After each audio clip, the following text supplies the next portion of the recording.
stress at pagod ka na ba? Gusto ko lang ipaalala sa iyo na kung gaano ka man ka-stress ngayon, huwag na huwag kang sumuko sa mga pangarap mo. Kailangan mong tandaan palagi na magtiwala ka sa progress na nangyayari sa buhay mo. Kahit na alam ko na minsan sobrang hirap at sobrang nakakapagod na din talaga. Magtiwala ka sa kakayahan mo. Ang dami mo nang naranasan ng mga malalaking problema dati. Ngayon ka pa ba susuko?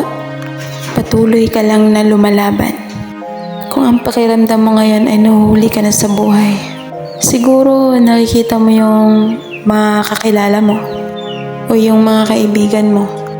Pakonti-konti, may na-achieve na sila. Parati mong tandaan ay lahat tayo may kanyang-kanyang timeline sa buhay. Hindi ka rin nahuhuli at hindi ka rin naman nauuna. Kung nasan ka man ngayon sa buhay mo, yan ang lessons at experience na kailangan mong pagdaanan ngayon. Lahat tayo may sariling kwento sa buhay na nakaka-inspired sa ibang tao. Sarili mong kwento yan. Kaya make sure na sulitin mo yung mga bawat moment at gawin mong fulfilling ang kwento mo kahit anong mangyari.